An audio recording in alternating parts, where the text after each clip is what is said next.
Hi friends, आप सबको शालू का नमस्कार। कल मैंने कुछ अपने हेल्थ को लेकर कुछ बातें आपके साथ की थी। अब फैमिली के बारे में भी मैंने सब कुछ बताया। सबकी शादी हो गई, 3 दामाद आ गए और 2 बहुएं आ गई और 12 ग्रैंड चिल्ड्रन भी हो गए। तो और क्या चाहिए ज़िंदगी में। लेकिन वही हेल्थ का थोड़ा था। अब हेल्थ के लिए डॉक्टर्स भी दो मैंने आपको बताया था। मेरी ज़िंदगी में जो डॉक्टर बम्मी गट्टी है उनका और गिरीश का बहुत बड़ा रोल है। तो डॉक्टर गिरीश जो है वो कुछ ही साल रह के 1-2 साल में वो वापस चले गए।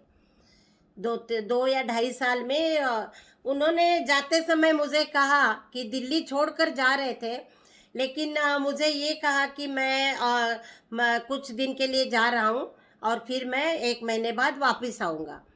क्योंकि उनको पता था आंटी बहुत इमोशनली बहुत ज़्यादा उसको फील हो जाएगा, इसलिए उन्होंने कहा कि मैं जाके वापस आ जाऊँगा। उनके जाने के 2-3 महीने बाद किसी डॉक्टर ने मुझे बताया कि वो वापस नहीं आएंगे, आपको फील हो जाएगा, इसलिए उन्होंने ये बताया कि मैं 1 महीने में वापस आ जाऊंगा।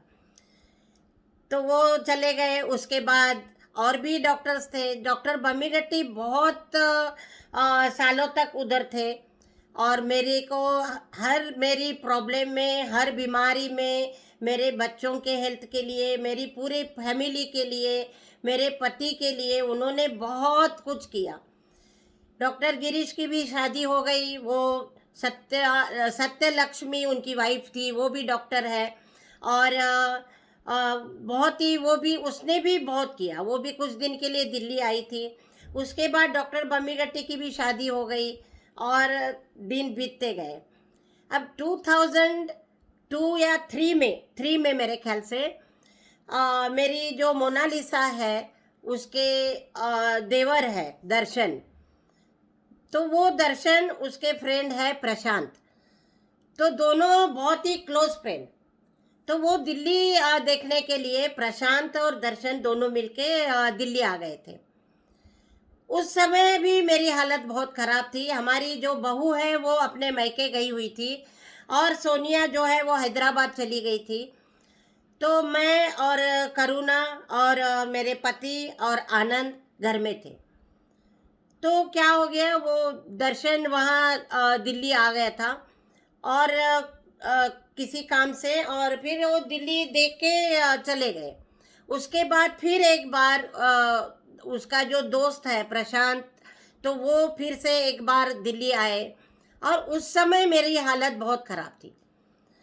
तो इन्होंने बोला कि जो यहाँ के जो पुलिस ऑफिसर है, आईपीएस, वो खाना खाने के लिए घर आ रहे हैं। उनका जो परिवार है, सुप्रिटेंडेंट थे वो पुलिस के, तो वो खाने के लिए आ रहे हैं और तुम थोड़ा खाना वाना जल्दी बना देना।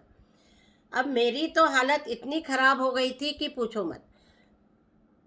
उस समय करुणा थी, थोड़ी बहुत हेल्प कर रही थी, लेकिन काम बहुत ज़्यादा था। 6-7 लोग खाने पे आने वाले थे और घर के भी लोग। तो थोड़ी टेंशन हो गई थी, स्कूल से भी होके आ गई थी, लेकिन खांसी नहीं रुक रही थी।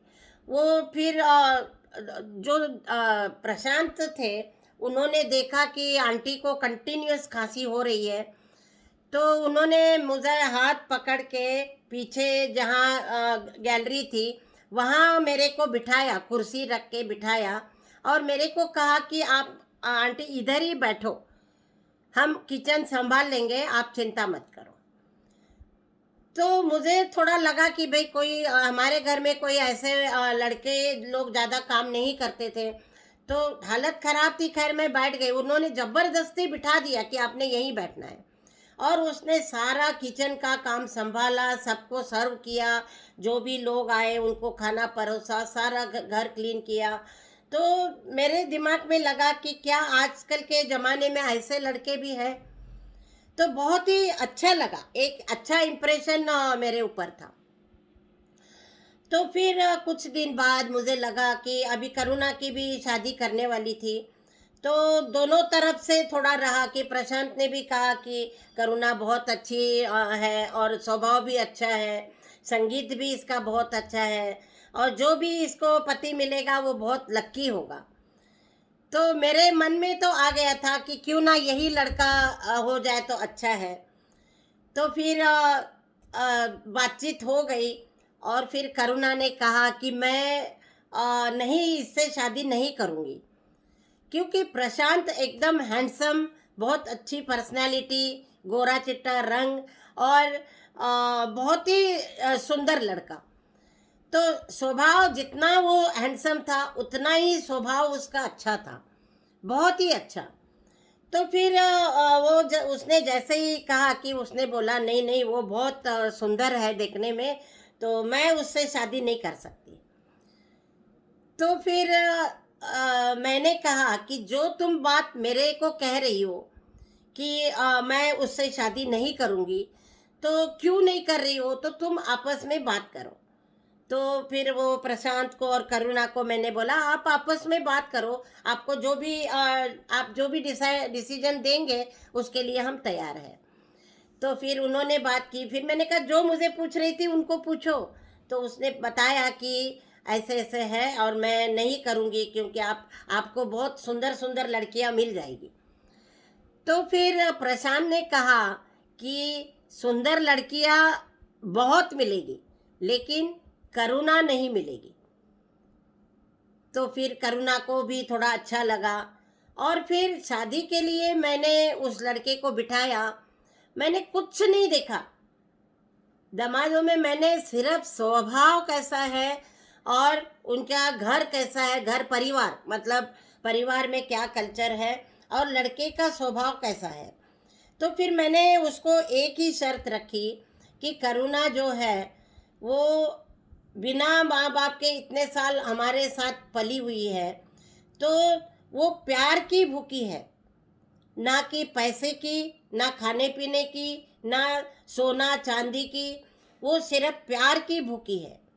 तो उसको तुम्हें कभी भी दिल नहीं दुखाना है। और सेकंड एक शर्त थी कि उसका संगीत जो है वो कभी भी मत छुड़ाना, क्योंकि उसने संगीत में डबल एमए किया, गंधर्व महाविद्यालय से भी किया, म्यूज़िक फैकल्टी से भी एमए किया, और उसके बाद उसने एमए के बाद एमफिल भी किया, और पीएचडी के लिए एडमिशन लेने लगी थी। तो फिर शादी फिक्स हो गई।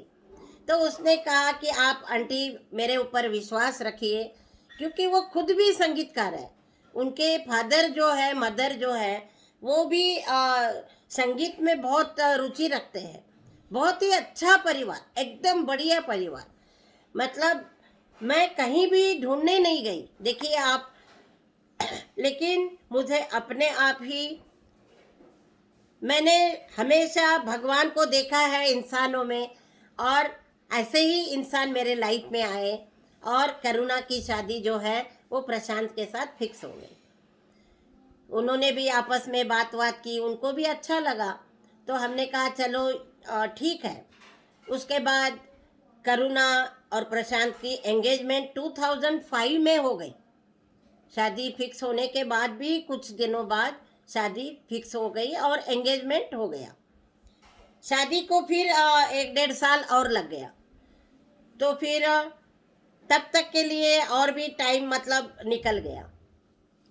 तो मैंने देखिए 4 लड़कियों की शादी फिक्स की, और चारों ही दामाद बहुत ही अच्छे और बहुत समझदार और अच्छे पोस्ट में, और अच्छा प्यार, मतलब बहुत ही अच्छे से उन्होंने मेरी बेटियों को रखा है। तो दामाद अच्छा मिलना भी एक किस्मत है, और मेरे दामादों में कोई कमी नहीं। मेरी बेटियां भी दिल्ली में पली हुई थी। सब लोगों ने कहा कि दिल्ली में लड़कियां पली हुई है, और यहाँ गांव में कर्नाटक में सब कल्चर अलग है, वो कैसे रहेगी। लेकिन यहाँ आके मेरी लड़कियां जो है वो उस जिस घर में गई, उधर का कल्चर, उधर का रहन सहन, खान पान, बड़ों का आदर करना, और जो शिक्षा मैंने उनको दी थी उस तरह से उन्होंने अपना अपना घर संभाला और सब अपने घर में सुखी है। और मैं भी बहुत खुश हो गई थी कि करुणा की शादी फिक्स हो गई। और फिर इसके आगे की कहानी फिर मैं आपको कल बताऊंगी।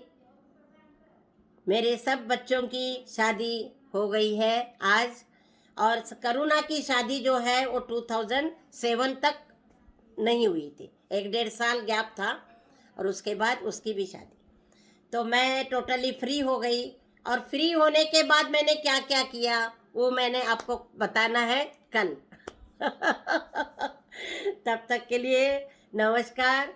देखते रहिए दादी माँ का बचपन, एंजॉय करिए, और कुछ न कुछ मेरे से आपको सीखने के लिए भी मिल रहा होगा कि मैंने अपनी बीमारी को कैसे वो किया, और मैं अपने लाइफ में कैसे सक्सेस होती गई। देखिए, नमस्ते, धन्यवाद।